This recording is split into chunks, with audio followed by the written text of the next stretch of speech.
You can say no.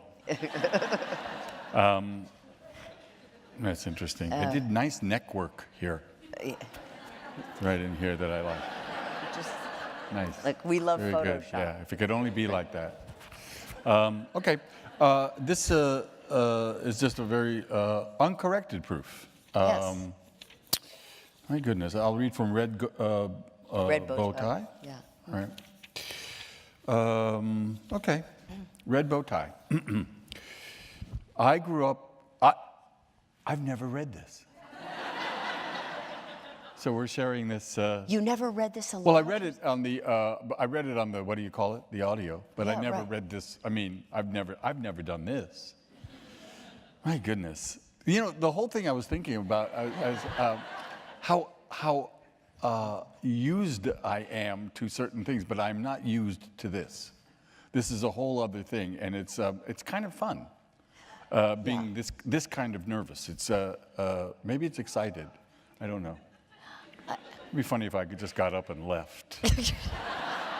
Which we actually tried to do because we were going in the wrong direction. Yeah, they wanted us to. I grew up in San Francisco, a magical place. Our first house was on 31st Street, which meant we were 31 blocks and change from the Pacific Ocean. It was foggy every morning, clearer, overcast, and 60 degrees every afternoon, and the fog rolled back in on the dot at 5 p.m. The fog was moody and lovely and taught me to love inclement weather. That's why Los Angeles and I never got along. It's sunny all the time. I am the Jewish son of Russian-Hungarian parents. I can't have sunny all the time. My maternal grandparents, Yassel and Gertrude Salzberg, lived nearby, and my grandmother would sometimes babysit for me when my parents were away. She would bring her homemade pickles, dill, half-sour, garlic. She brought matzah and gefilte fish and herring. One time, she brought me this wonderful cocoa. She put a pot of milk on the stove. She spooned in the cocoa and a little sugar and stirred and stirred and stirred. When it was ready, she handed me a mug of it. Bliss. That same weekend, she brought me a gift, a red bow tie. To this day, I have absolutely no idea why. It was big and shiny, and I loved it. My parents used to take me out to dinner with them. We'd get dressed up, me in my charcoal suit, white shirt, and that big, beautiful red bow tie. We would eat at Joe's of Westlake and order the legendary Joe's special, scrambled eggs, ground meat, and spinach. But before we ate, my parents liked to have a drink at the bar in the lounge. I wasn't allowed to sit at the bar, so I would sit at a table by myself near the piano player, sipping my Shirley Temple. I loved to watch people, study their mannerisms and their gestures. It was as good as reading a book, a dark book with piano music and cigarette smoke. My parents couldn't get over the fact that I never complained that we didn't eat until 9 p.m. People would come up to me and say, "Hello, little boy, what a beautiful bow tie." And get this, they would give me money. Not pennies, not quarters, not half dollars. They gave me dollar bills. Some sat down to talk to me and tell me their stories. I became used to the smell of alcohol on their breath. One doctor sat down with me and told me about a patient he had lost that day. He had a martini with 2 olives in his hand and tears in his eyes. I couldn't get over all the attention, the stories, the sharing. I knew it wasn't because of me, it was because of it. The bow tie had magical power. This red, glittery thing made me feel confident and wise. I felt connected, I felt powerful, I felt helpful, I felt safe. I took that feeling with me when I walked to school or around my neighborhood. I felt it when my mom got me a new pair of Keds, and I would run around the neighborhood feeling like I was the fastest creature on earth. I remember thinking, this is the fastest I will ever be, ever.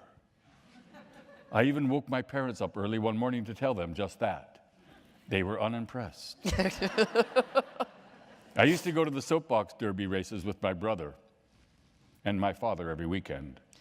They were held outside the Harding Park golf course not far from our house. My brother and dad and I would watch the kids get in their go-karts at the top of the hill, and I was able to tell which one would win just by how the driver sat in the car.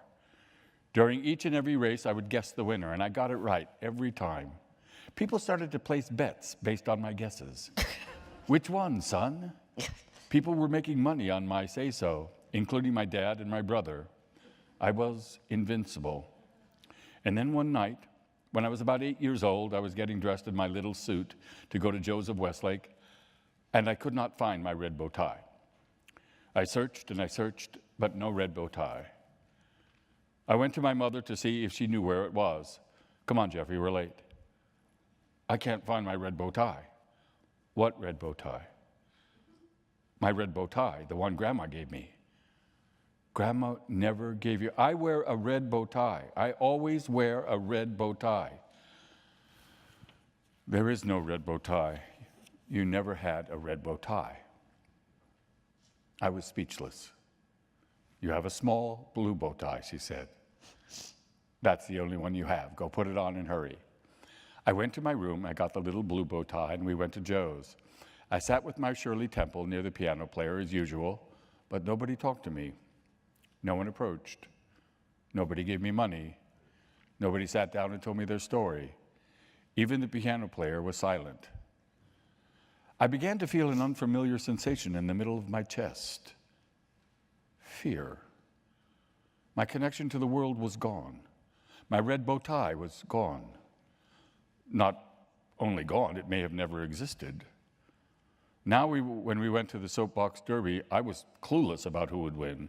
And when I walked around the neighborhood, I was afraid. I would spend the rest of my life looking for that red bow tie, trying to connect to that feeling it gave me, that access, that magic. I sometimes struggle to find it, and on occasion I do, and in the most unexpected places, on stage, on a set, in a grocery store, behind the wheel of a car in a strange town, in a book, as a sidekick, as twin brothers, and, to no one's surprise, more than mine, as a woman.